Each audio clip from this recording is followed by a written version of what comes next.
Our guest today has been involved in ecumenical interreligious dialogue for some 30 years. He's written many articles and 7 books. And actually his latest book is one that we're going to spend a bit of time chatting with him about today. It's called Ignatian Humanism, a Dynamic Spirituality for the 21st Century. He has a doctorate in theology from the University of Tübingen in Germany, where he studied with Professor Joseph Ratzinger, who some of you may know better as Pope Benedict XVI. And he came to visit us today from St. Louis University, where he's been teaching since 1979. So I'd like you to join me in welcoming Dr. Ronald Madras. Thank you, Thanks Paul. for being here.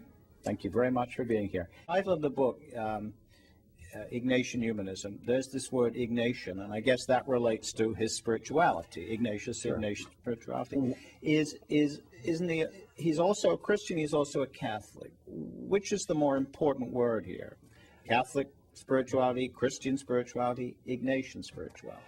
And here it's Ignatian spirituality. And you could have asked, why not Jesuit spirituality? Because people identify Ignatius with the founding, the origins of the Society of Jesus, the Jesuits. But the Jesuits have a particular constitution which directs their spirituality and their way of operating, their way of proceeding, as they call it. The word Ignatian is much broader. You don't have to be a Jesuit to belong to what has been called the extended Ignatian family, or simply the Ignatian family. And I think anyone who has made the spiritual exercises, anyone who has gone to a Jesuit school, anyone who identifies himself or herself with Ignatian enterprises can consider him or himself part of that Ignatian family and can embrace this Ignatian spirituality. In other words, Ignatian spirituality is not just for Jesuits. All right. Let's come back to the Ignatian bit and the spiritual exercises as the center of this in a while. But let me ask you now about the other part of the title, humanism. Now, this is not exactly the kind of word most people expect to find in a text about a religious phenomenon. It's puzzling, and some people might be scratching their heads when they see it, and I'm sure some librarians, when they have to find a place to put this book, where do they put it? With the atheists? Because humanism today very often is identified with atheism, with a rejection of religion. Right. There are lots of Christians going around criticizing humanists. Right. There are some who consider this the great evil, the secularism. But the origin of the word is in Catholic Italy, and all the first humanists were very good Catholics, didn't get along with some of their medieval friends, which is to say a mindset from the Middle Ages, but they were the aficionados of classical literature, of Latin, pagan, pre-Christian literature, which Cicero called the Studia Humanitatis, which today we call the humanities.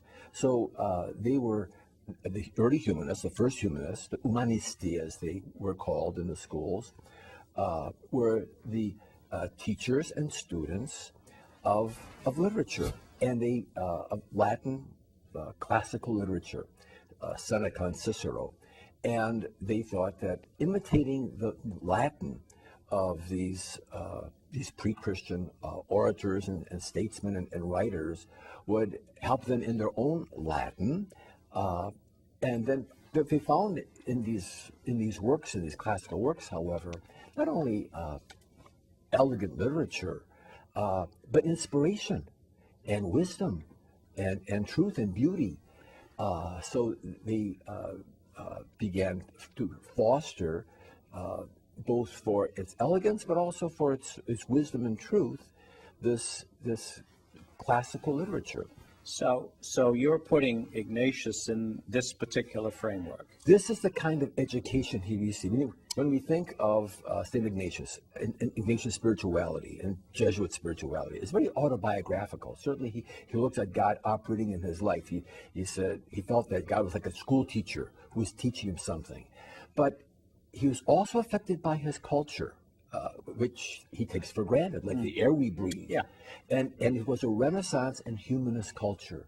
And there are influences from Renaissance humanist culture that affect his spirituality, that affect his outlook on life. So calling the book Ignatian Humanism and focusing, as you do in the first half of the book anyway, on the humanistic influences on Ignatius, are you making a point? Yes. Well, among the points is that it's especially appropriate, I think, for our day. One of the characteristics of Renaissance humanism was an emphasis on the school and addressing not only people's minds, but also people's hearts, the whole person, as it were. And Ignatian spirituality tries to address mind, heart, imagination, will, and in this way, it's very holistic. Also, part of Ignatian, or part of Renaissance culture, and the ideal was to create men who would make a difference in society, who were, say, Seneca and Cicero, were statesmen, were orators. And the ideal of Renaissance education was to produce someone who would be a leader who could persuade people to a certain way of life, to improve their way of life, to civic virtue.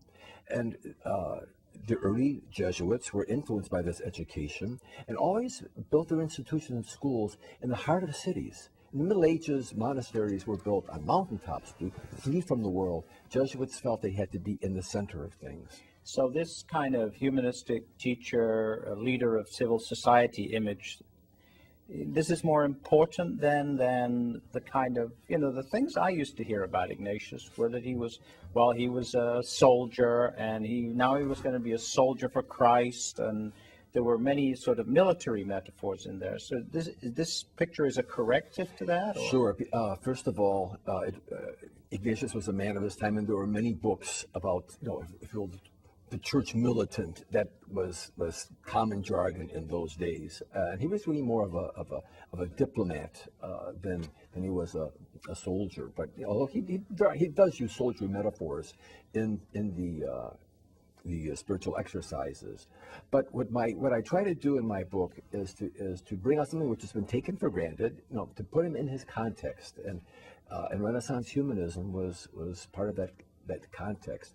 For example, if your aim is to produce orators who can move an audience, part of good rhetoric is to be able to accommodate yourself to your audience. And Ignatius and the early Jesuits assumed as a value accommodation. And you find that in the spiritual exercises that they have to be accommodated to individuals, to their education, to their. There's a clear sort of educational purpose at work here.